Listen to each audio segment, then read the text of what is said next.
Mais ils ont décliné l'offre. Pour ceux qui sont ici, c'est que ta grâce les a réellement atteints.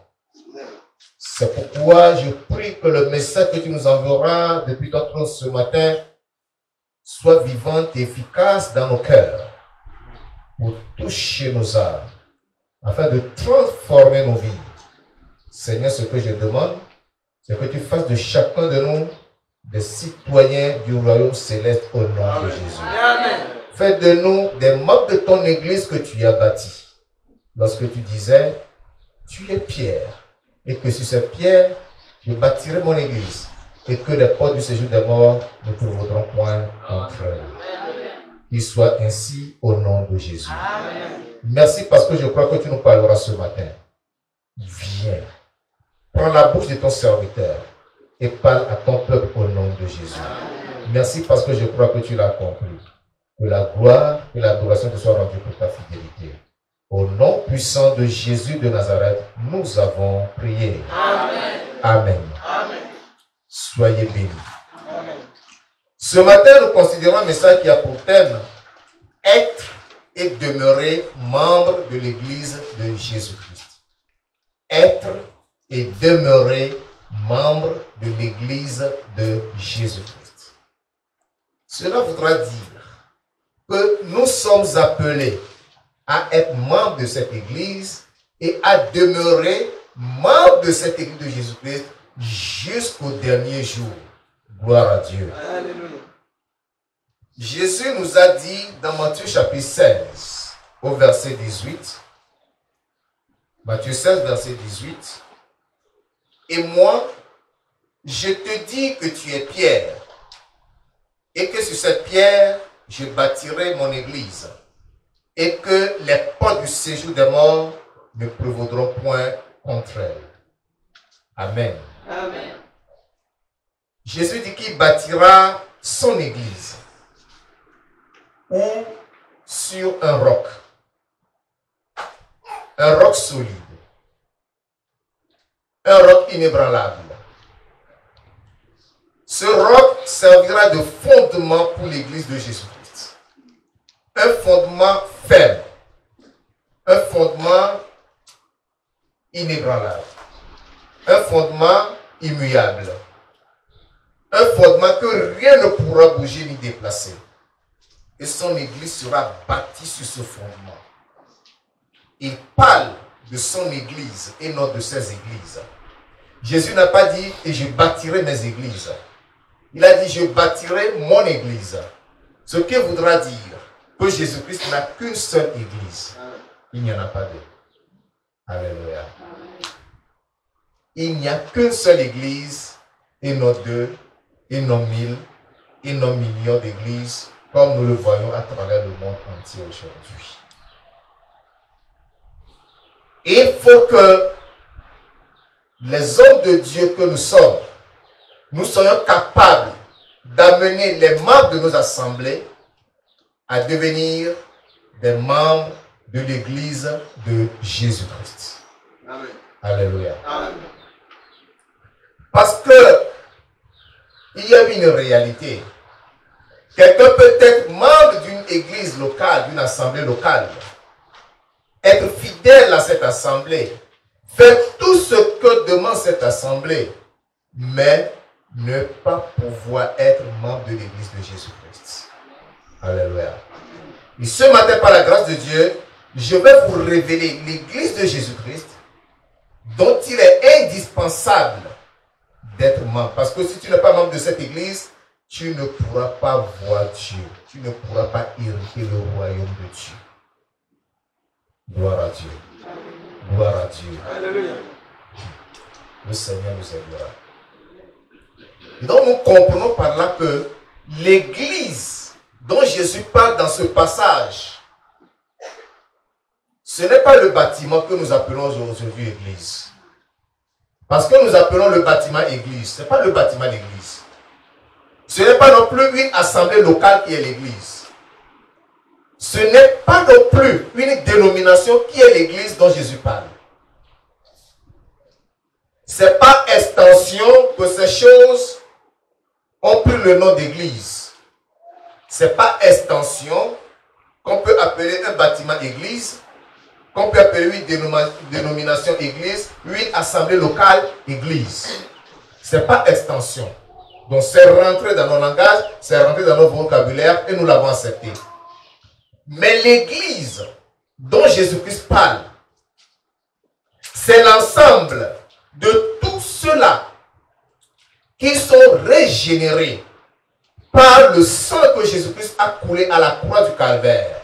L'ensemble de ceux-là qui sont purifiés, qui sont authentiquement sauvés et qui ont leur nom écrit dans le livre de vie. Quel que soit l'endroit où ils sont dispersés à travers le monde entier, ce sont ceux-là qui forment l'église dont Jésus-Christ est en train de nous parler dans ce passage de Matthieu 16 au verset 18. La question est de savoir, es-tu membre de cette église ou d'une assemblée locale? Je l'ai déjà dit, le danger qui en résulte aujourd'hui, c'est-à-dire le danger qui résulte de l'église aujourd'hui, c'est que tu peux appartenir à une assemblée, respecter les règles de cette assemblée, ce qu'on peut appeler des dogmes, et ne pas souscrire aux doctrines de Jésus-Christ. Et par conséquent, tu ne peux pas être membre de l'église de Jésus-Christ. Alléluia. Amen. Alléluia. Amen. Donc, tout ce que nous racontons, oh, je suis membre de telle église, je prie dans telle église, tel est mon pasteur, tel est mon bishop, tel est mon archevêque, tel est mon apôtre, ce sont des langages erronés. Parce que Paul a dit aux Corinthiens, vous tenez ce langage, tel dit moi je suis de Paul, l'autre dit moi je suis d'Apollos. Qui sont-ils? Qui sont-ils Paul et Apollos? Ce sont que des humains. Notre vrai pasteur, notre grand apôtre, c'est Jésus-Christ. Aucun homme n'a donné sa vie pour que les hommes soient sauvés, si ce n'est Jésus-Christ seul. Et c'est une abomination que des leaders d'église contraignent les membres de leurs églises à s'agenouiller devant eux avant de leur parler, avant de leur adresser la parole. C'est une abomination. Et ils sont allés arracher à Jésus-Christ sa place dans l'église. Lorsque vous arrachez à Jésus-Christ sa place, son identité, c'est que vous l'avez exclu de votre assemblée. Il n'est plus là. C'est cet homme que vous voyez devant vous qui est là. Vous allez me dire, mais pourtant, il y a des miracles qui sont produits dans cette église, les églises croissent, etc., etc. Je ne suis pas là pour ça. Je suis là pour une affaire plus sérieuse. Je vais vous présenter l'église de Jésus-Christ. Alléluia. Amen. C'est pour cela que dans ce message, je vais vous présenter en premier lieu l'identité de l'église de Jésus-Christ. À quoi pouvons-nous reconnaître l'église de Jésus-Christ? Quels sont les éléments qui décrivent ou qui qualifient l'église de Jésus-Christ? Ensuite, je vous parlerai de l'identité des membres de l'église de Jésus-Christ. Si tu es membre de l'église de Jésus-Christ, tu dois avoir une identité. Tu dois avoir des qualificatifs où il y a des attributs qui vont te qualifier pour être membre de cette église. Alléluia. Très important. Et la dernière partie du verset nous dit que les pas du séjour des morts ne prévaudront point contre cette église. C'est pourquoi, en dernière partie, je vais vous présenter l'indéniable victoire, l'incontestable victoire de l'église de Jésus-Christ sur Satan et sa cohorte. Alléluia. Ce qui voudra dire que quel que soit ce qui pourra arriver à cette église, les persécutions, l'apostasie, les maladies, tout ce qui peut arriver, cette église ne sera jamais détruite. Alléluia.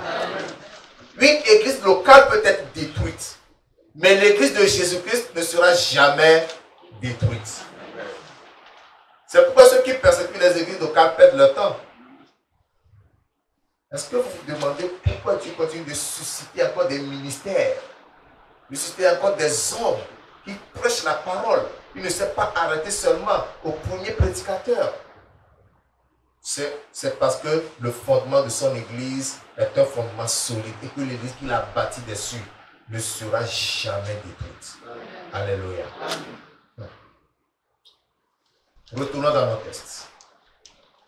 Matthieu 16, au verset 18. Et moi je te dis que tu es Pierre, et que sur cette pierre je bâtirai mon église, et que les portes du séjour des morts ne prévaudront point contre elle. Alléluia. Cette parole que je suis en train de dire ici s'adresse à Pierre, à l'apôtre Pierre. Mais est-ce que c'est sur Pierre que Jésus-Christ bâtit l'église? D'autant qu'il a dit lui-même qu'il est la pierre que les bâtisseurs ont rejetée et qu'il est devenu la principale de l'angle. Alléluia. Jésus-Christ s'adresse à lui-même, il parle de lui-même. C'est sur lui-même qu'il bâtit son église. Mais il confiait seulement la responsabilité à Pierre de prendre soin de cette église parce que lui, il s'en irait. Alléluia. Et c'est ce que Pierre a besoin de faire. C'est pourquoi l'église existe encore aujourd'hui. 1 Corinthiens chapitre 12. 1 Corinthiens, le chapitre 12.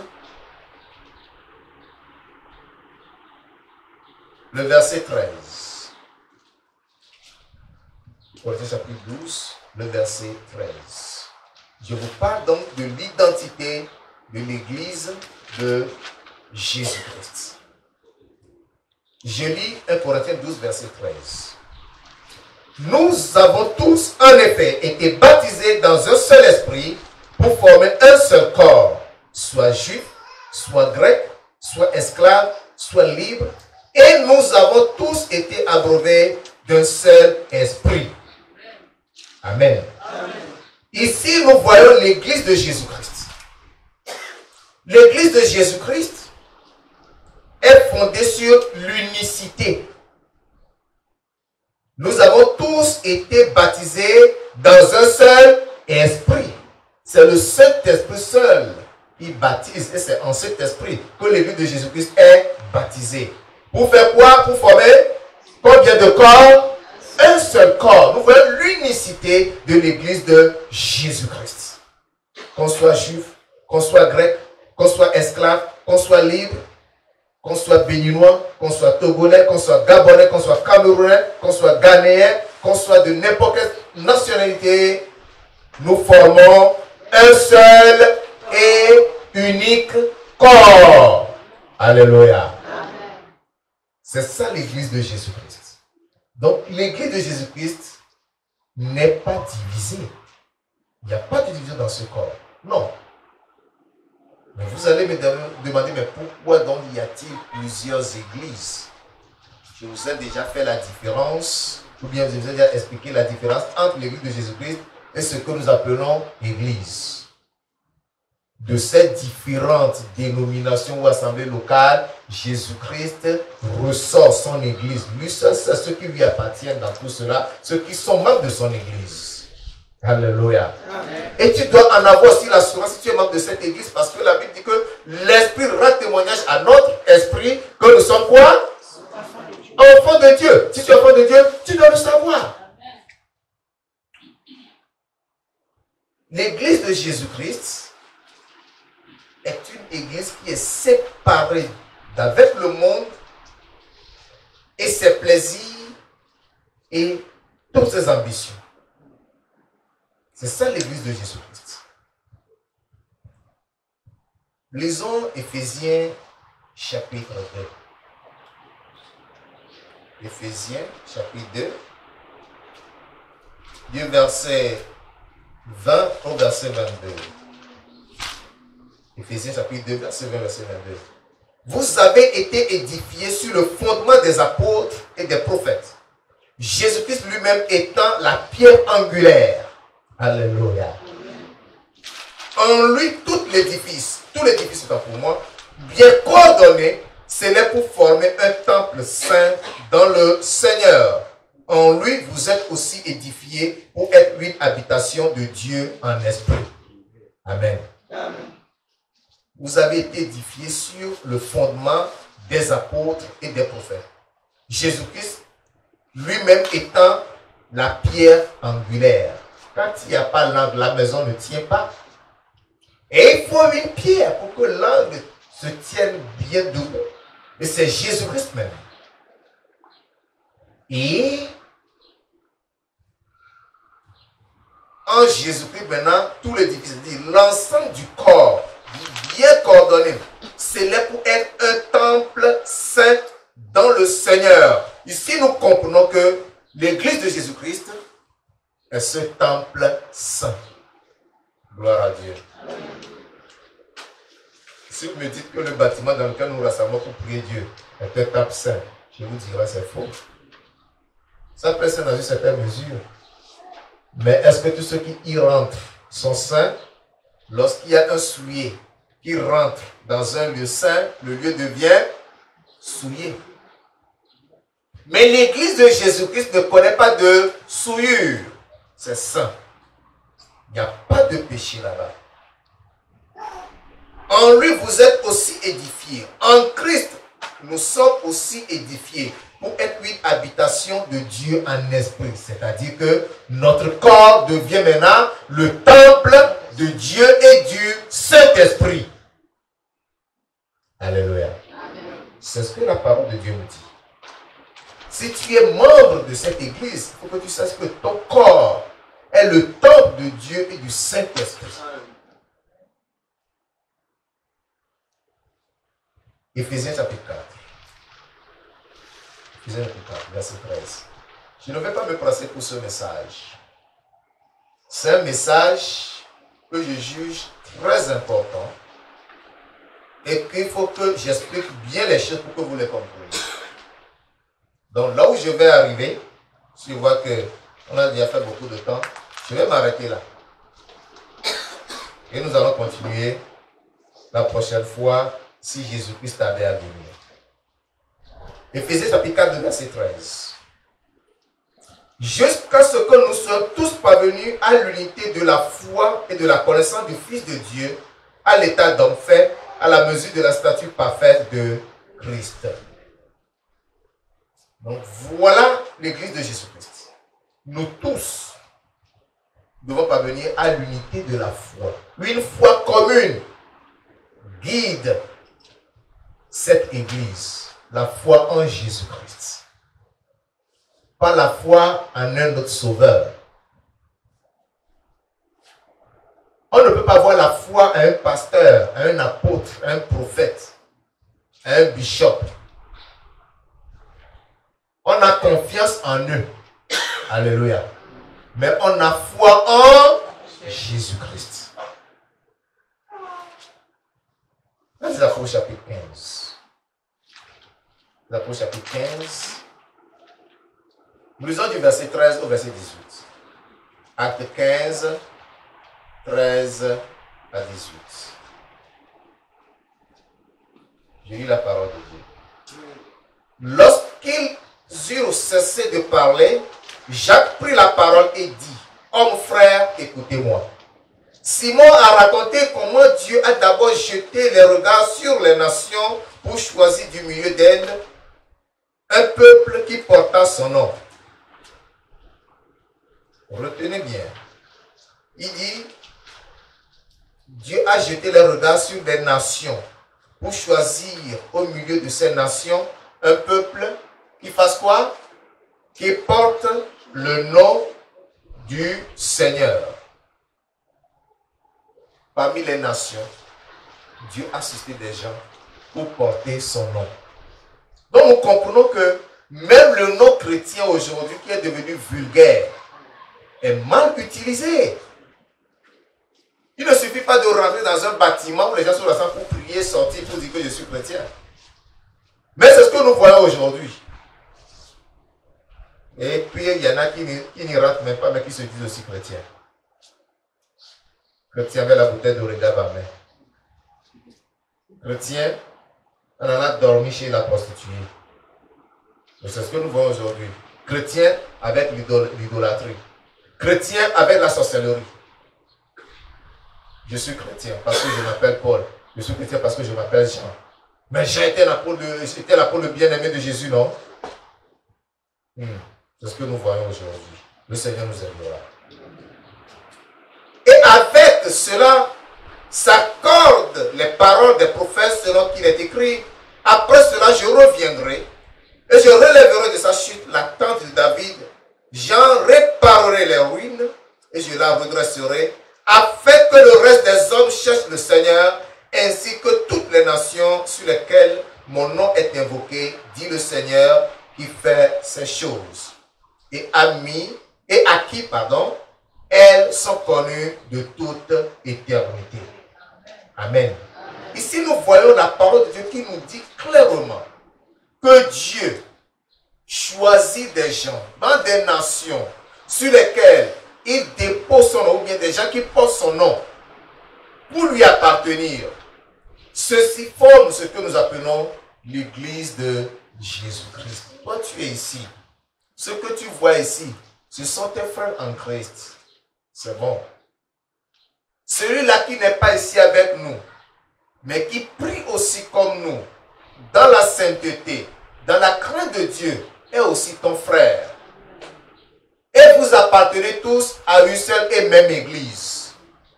Cette connaissance manque cruellement aux chrétiens. Cette connaissance leur manque.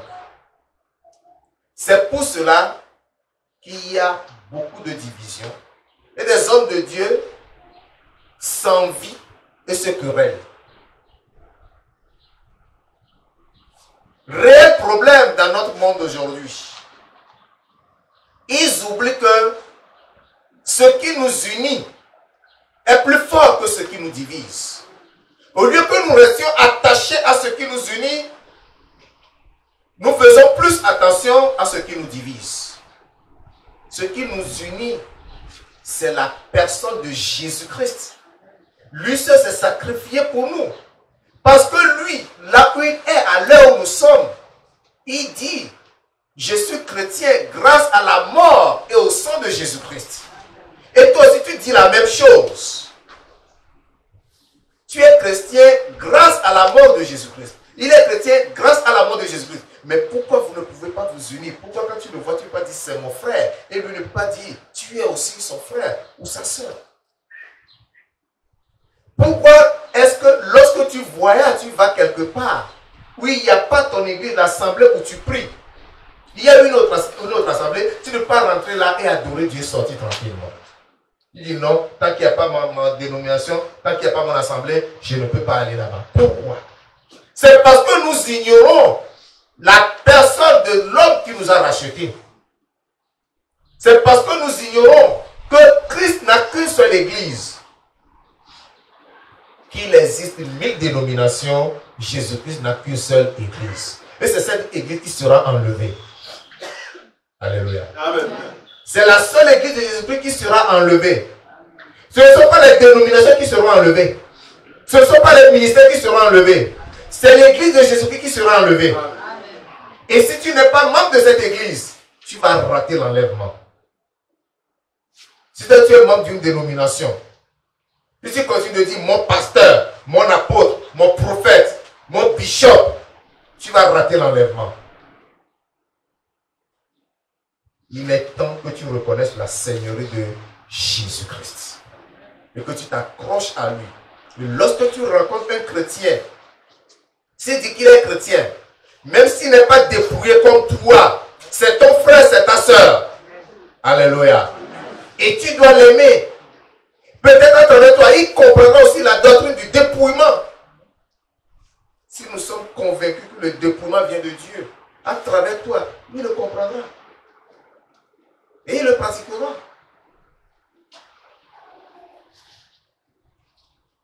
Actes des Apôtres, chapitre 7, le verset 38. Acte 7, verset 38.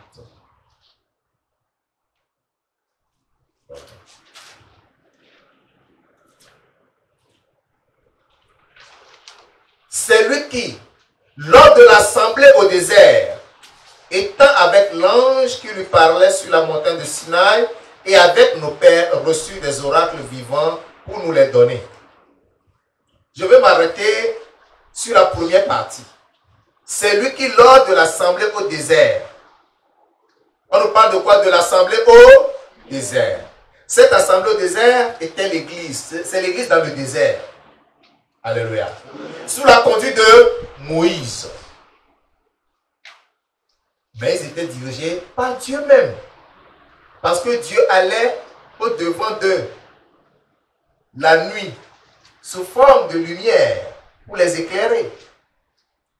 Et le jour, il était au-dessus d'eux, comme la nuit, pour leur faire de l'ombre, pour qu'ils puissent continuer leur marche. Alléluia. L'église a pris naissance dans le désert. Ce n'est pas avec nous. Jésus-Christ est venu seulement révéler ce qui était caché.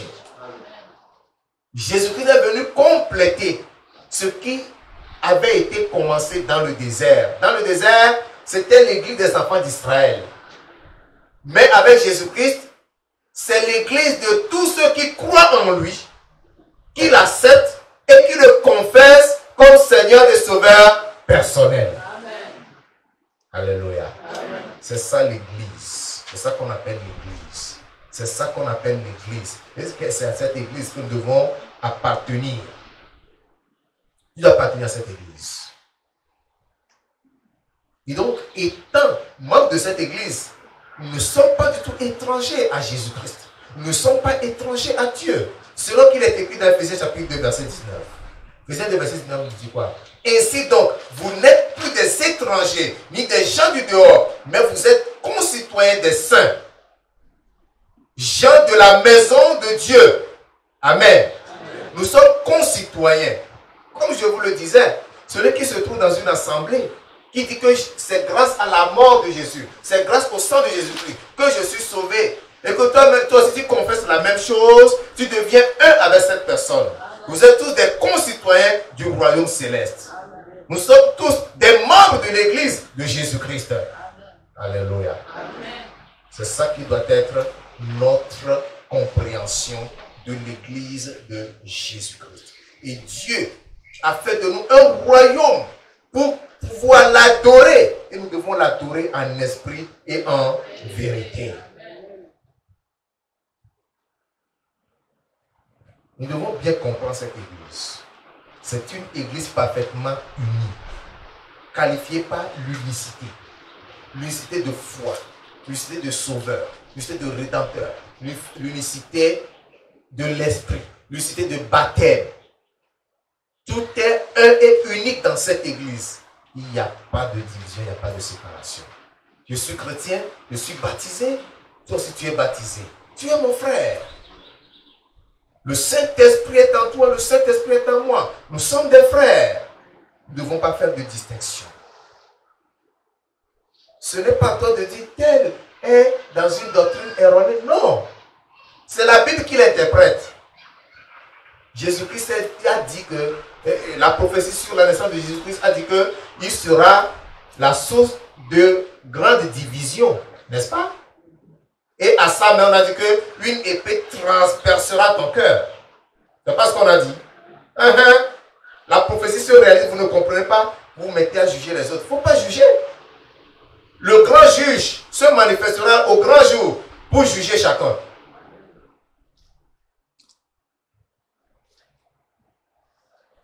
Nous sommes tous des pèlerins sur cette terre. Les membres de l'église de Jésus-Christ sont des pèlerins. Personne n'est citoyen de ce monde. Si tu es membre de l'église de Jésus-Christ, il faut que tu comprennes que tu es pèlerin, tu es de passage. C'est pourquoi tu ne dois pas t'accrocher aux choses de ce monde. Les choses de ce monde-là, qui est déjà mort et qui a emporté ses biens. qui est déjà mort et qui a porté son numéro de compte. Ou qu'il est parti ramasser tout son argent dans le compte pour partir avec. Ils ont de grosses voitures, mais quand ils décèdent, est-ce qu'on les attend avec les voitures? La voiture reste. C'est dans une caisse que tu rentres. On te met sous terre. Il y en a qui font même des merveilles. Maintenant, ils mettent le marbre ou le carreau dans tout ça là. Tu es sous terre, tu es sous terre. Point barre. Il ne sert à rien de s'accrocher aux choses de ce monde. Jésus-Christ nous dit quoi? Recherchez premièrement le royaume de Dieu et sa justice. Nous devons chercher ce royaume. Nous devons nous accrocher à ce royaume. Les choses de ce monde, nous allons les laisser. Nous allons partir. C'est pourquoi nous devons nous battre pour que nos noms soient écrits dans le livre de vie. C'est ça la chose essentielle. Dans l'église de Jésus-Christ, il n'y a pas le monde. Qu'est-ce qu'il y a dans le monde? Qu'est-ce que nous trouvons dans le monde? Le monde et son système. Nous voyons le monde, non? Qu'est-ce que nous voyons dans le monde? Les oppressions. Moi, je veux passer, je te piétine pour avancer. Moi, je veux progresser, je te piétine. Ou bien je te triche. Je te méprise. Dans le monde, il y a quoi? Il y a la satisfaction de la chair. C'est pourquoi il y en a qui se donnent à l'ivrognerie, à la boisson, à la position, à l'adultère, à toutes sortes de pratiques, même à la sorcellerie. Parce qu'on veut réussir, parce qu'on veut réaliser quelque chose, parce qu'on veut atteindre un but. L'église de Jésus-Christ est totalement séparée d'avec le monde. Et c'est une église purifiée, une église sainte. Éphésiens chapitre 5. Éphésiens chapitre 5. Versets 25 à 27. Éphésiens 5. 25 à 27. Il est écrit: Marie, aimez vos femmes comme Christ a aimé l'Église et s'est livré lui-même pour elle, afin de la sanctifier. C'est ce qui m'intéresse. Il s'est livré comme Christ a aimé l'Église et s'est livré pour elle, afin de la sanctifier par la parole, après l'avoir purifiée par le baptême d'eau. L'Église de Jésus-Christ, premièrement, est purifiée par le baptême d'eau. Ensuite, sanctifiée par la parole. Déjà, vous êtes purs à cause des paroles que je vous ai dites. C'est parce que Jésus-Christ a dit, la parole a la puissance de la sanctification. Tu écoutes la parole, cette parole te sanctifie. Afin de faire paraître devant lui cette église glorieuse, sans tache, ni ride, ni rien de semblable, mais sainte et irrépréhensible. L'église de Jésus-Christ est une église sainte. Une église sans tache, ni ride, ni rien de semblable. Une église irrépréhensible. Une église à laquelle on ne peut rien reprocher. On peut reprocher à une assemblée locale des erreurs, des abus, des exagérations. Une église locale peut avoir des échecs. Une église locale peut avoir des faiblesses. Mais l'église de Jésus-Christ ne connaît ni échec, ni faiblesse, ni insuffisance. Alléluia. C'est une église parfaite. Et c'est à cette église que tu dois appartenir. Je vais vous présenter maintenant l'identité des membres de l'église de Jésus-Christ. L'identité des membres de l'église de Jésus-Christ. Jésus-Christ a dit dans Matthieu 7, verset 18, tu es pierre et que sur cette pierre je bâtirai mon église et que les portes du séjour des morts ne prévaudront point contre elle. Cette église à laquelle nous devons tous aspirer, adhérer. Du moment où nous devenons membres, ou bien avant de devenir membre, il nous faut avoir une certaine vie, une certaine identité. Il nous faut voir des caractéristiques. Tout comme l'Église même se reconnaît par certaines caractéristiques, de la même manière, membre, tu dois être reconnu par des caractéristiques qui nous sont présentées par la parole de Dieu. Alléluia. Amen. D'abord, il faut que le membre de l'Église de Jésus-Christ soit inscrit dans le livre de vie. Ça, c'est la première caractéristique, ou bien la première identité. Il faut que tu sois inscrit. Il faut que ton nom soit écrit dans le livre de vie. Qu'est-ce que cela veut dire? Cela voudra dire, d'abord je vais vous lire le passage qui nous fait comprendre que nous devons être écrits dans le livre de vie. Lisons d'abord ce passage. Apocalypse chapitre 20, verset 12 et verset 15. Apocalypse 20, verset 12 et 15.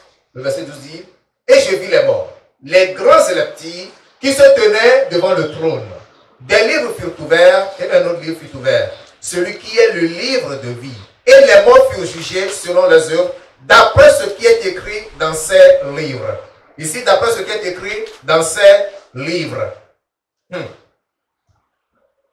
Remontons un peu.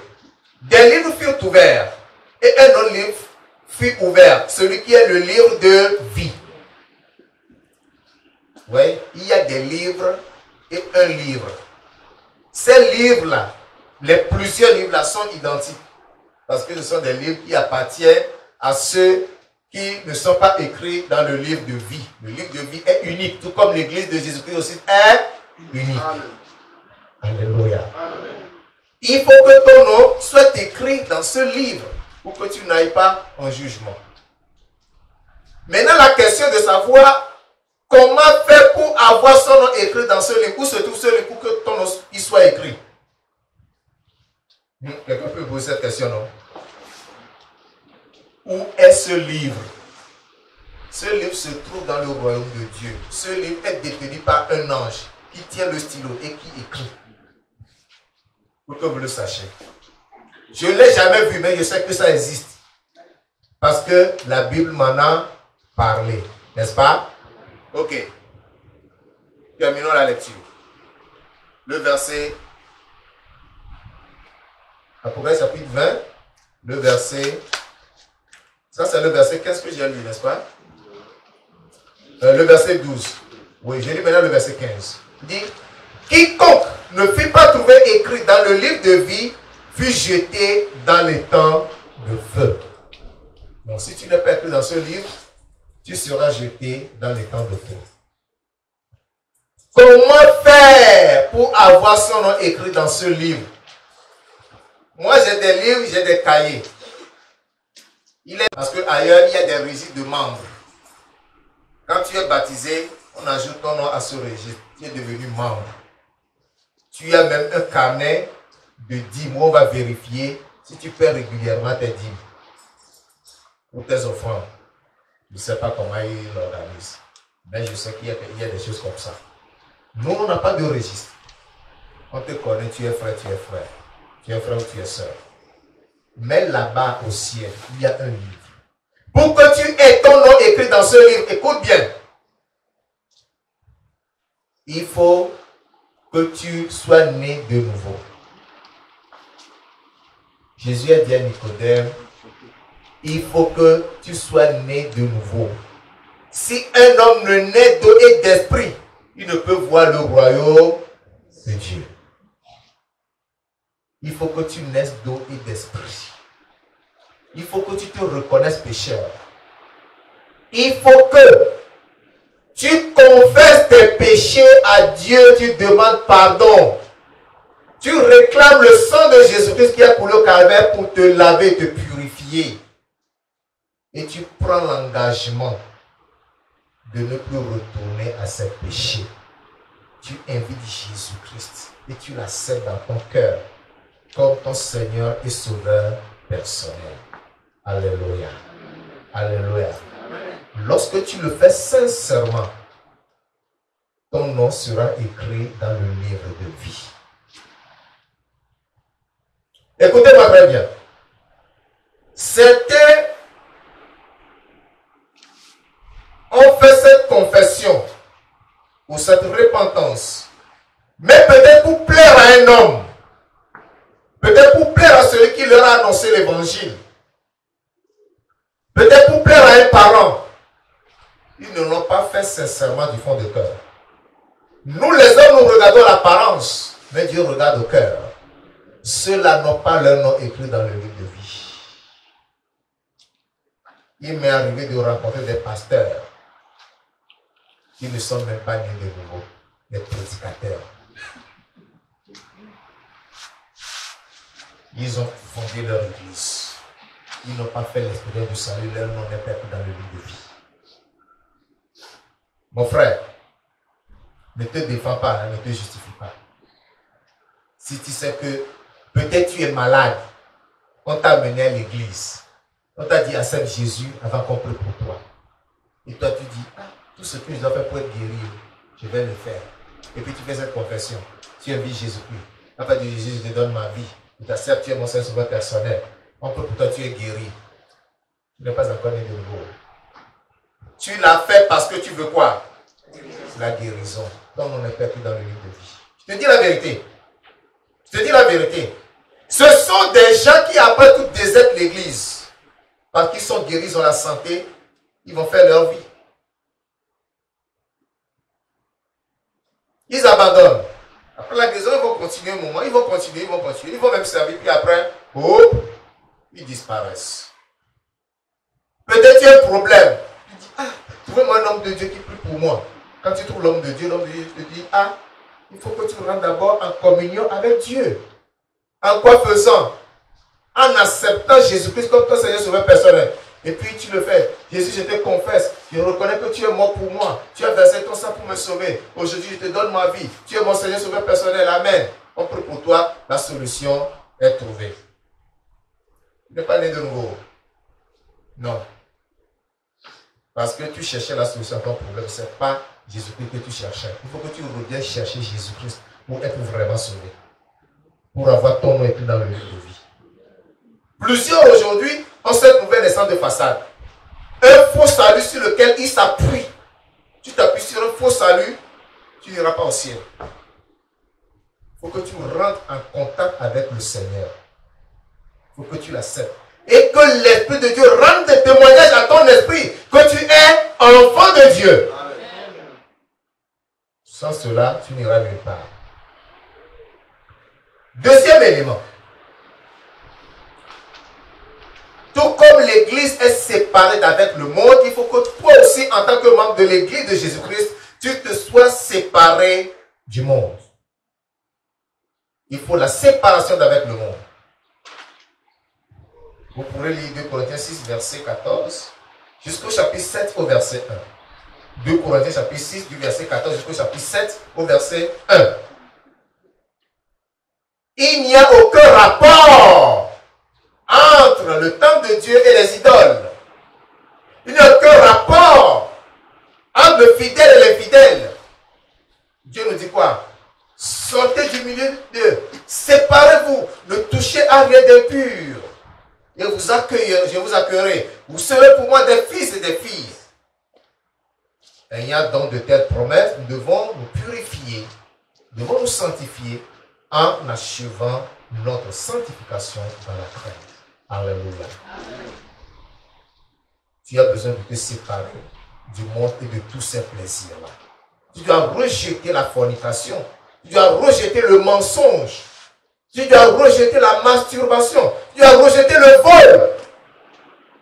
Tu dois te séparer des plaisirs mondains. Aller danser, dès que tu écoutes une musique là, tu te mets à te trémousser. Tu dois rejeter tout ça. Les musiques mondaines, les CD mondaines, tu dois les détruire. Les photos mondaines que tu as fait avec des copines, des copains, tu dois les détruire tous. Pour avoir ta pensée fixée sur Jésus-Christ. Tout ce qui est mondain dans ta vie, tu dois les tirer de toi. Les films mondains que tu as l'habitude de regarder là, tu dois les détruire. Ces chaînes mondaines que tu captais, ces chaînes de télévision, qui te souillent, tu dois arrêter de les regarder. C'est comme ça qu'on devient chrétien. Avant, on disait aux chrétiens ne regardez pas la télé. Aujourd'hui, on ne peut plus dire ça parce que ton téléphone en termes dépasse même la télé. Donc toi-même, tu te maîtrises avec ton téléphone. Quand tu vas sur YouTube, il faut choisir ce que tu veux regarder. Quand tu es séparé du monde, quand tu es sorti du monde là, il faut choisir ce que tu dois regarder. Il faut que tu deviennes le temple de Dieu et du Saint-Esprit. Le temple de Dieu et du Saint-Esprit. C'est très important. Tu dois livrer ton corps, consacrer ton corps, ton âme, ton esprit totalement à Dieu pour que l'Esprit de Dieu habite en toi. Quatrième élément. Le membre de l'Église de Jésus-Christ est uni avec les autres en Christ. Il n'y a pas de division. Vous pouvez appartenir à différentes églises locales, à différentes dénominations, mais vous êtes un. Tu ne fais pas de distinction. C'est cette unité qui doit nous guider.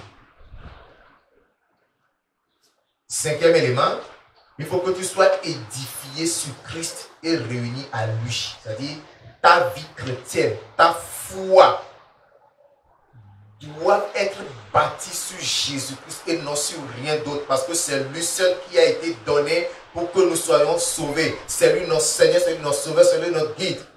C'est lui notre intercesseur. Il est tout pour nous. Tu dois être fondé sur Jésus-Christ. Il ne faut pas aller trouver des livres de magie pour tes prières.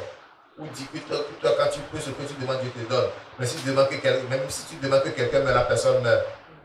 Non, ça c'est de la sorcellerie.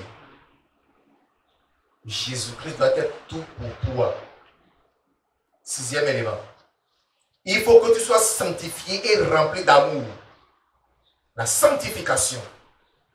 La sanctification, c'est-à-dire la délivrance totale du péché. Ne plus avoir aucun désir pour le péché. Tu rejettes le péché. Là où il y a le péché, tu ne passes pas.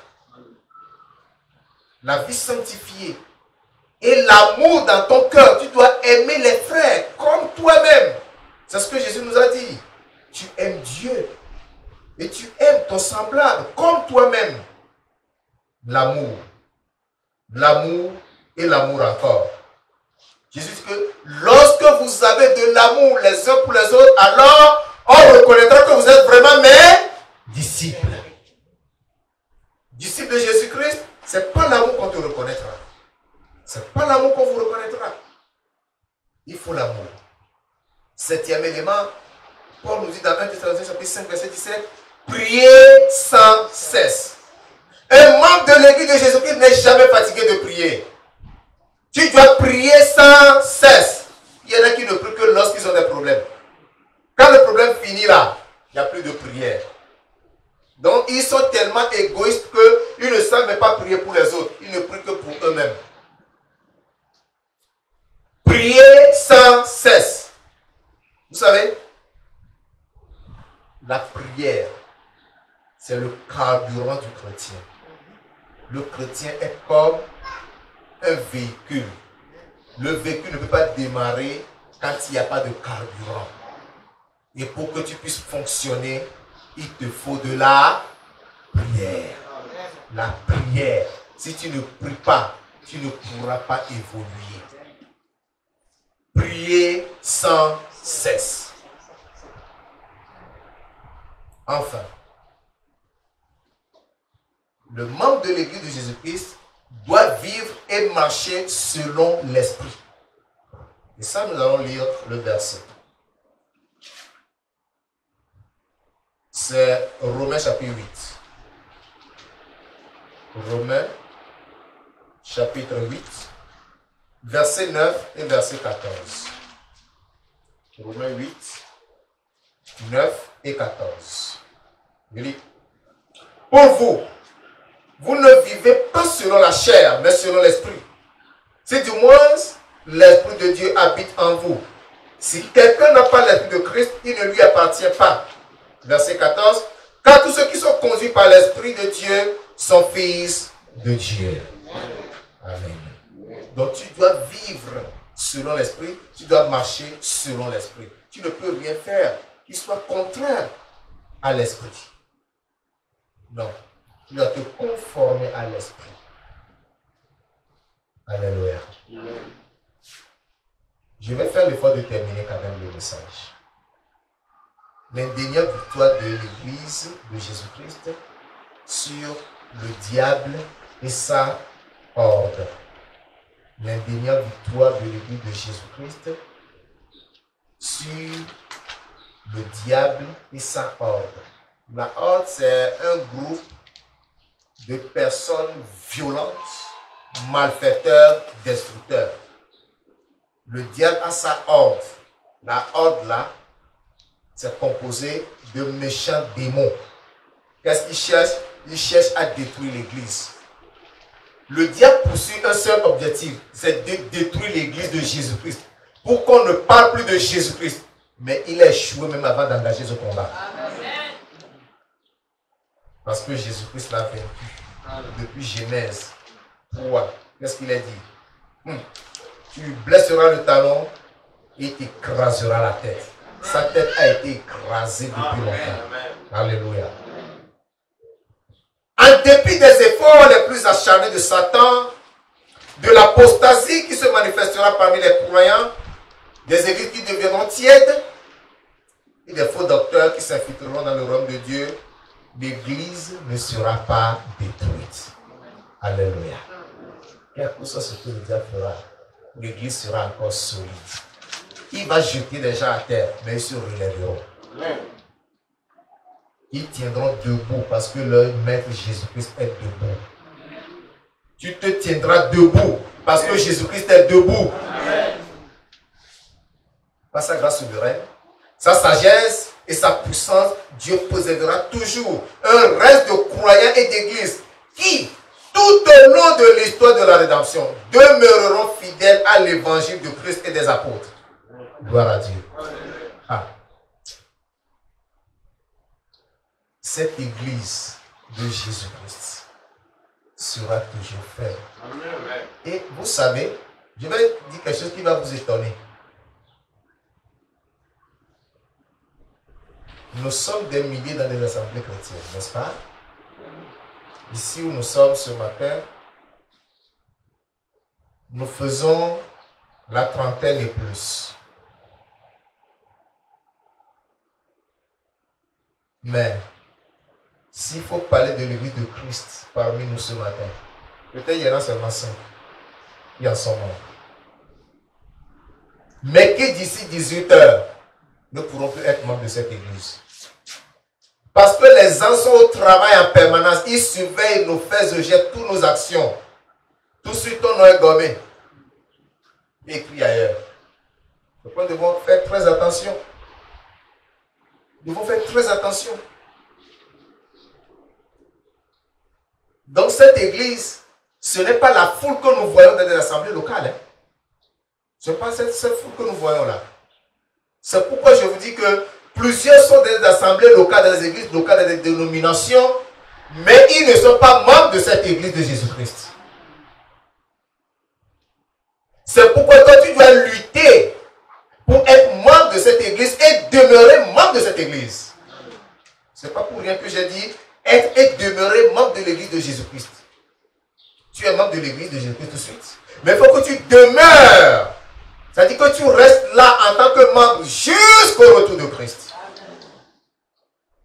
C'est ça ce qui est de plus compliqué. Et comme on le dit si bien dans le monde, être champion est une chose, mais demeurer champion est autre chose. Hein?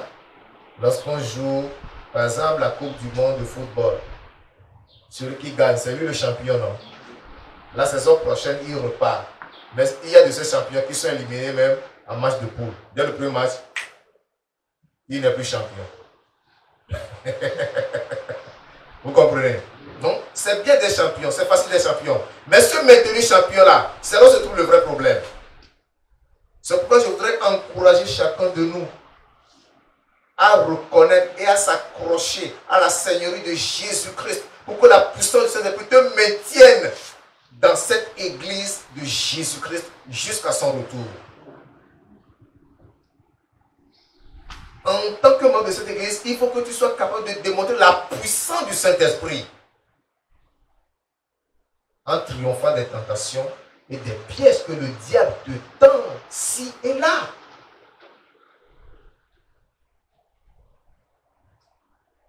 C'est bien pour de crier aujourd'hui, je suis chrétien, je suis enfant de Dieu. Mais, il faut que tu demeures chrétien. Les œuvres de Satan sont multiples, nous les connaissons. Il y a le péché, il y a la maladie, le monde est là, les puissances démoniaques sont lâchées contre nous. Mais il faut que toi, en tant que chrétien, tu tiennes faible. Parce que l'église de Jésus-Christ triomphe de toutes ces choses-là. L'église de Jésus-Christ triomphe du péché, triomphe de la maladie, triomphe du monde, triomphe des puissances démoniaques. Si tu es dans cette église, la victoire t'appartient. Je dis la victoire t'appartient. Satan et toute son armée, quelles que soient les armures, ils ne pourront jamais détruire cette église. C'est une église invincible. C'est pourquoi, mon frère, ma soeur, je t'encourage. Tu viens ici, c'est bon. Je te vois, je suis content. Parce que mon objectif est t'aider à aller au ciel. Je voudrais seulement t'encourager ce matin à devenir membre à part entière de l'église de Jésus-Christ. Et à demeurer membre de cette église. C'est pourquoi tu vas prier ce matin, mon frère. Je te donne l'opportunité de prier, de supplier le Seigneur qui te délivre du monde de la chair, du péché, des souillures, pour faire de toi membre de son église invisible, de l'église universelle. Prie le Seigneur. Prie le Seigneur ce matin.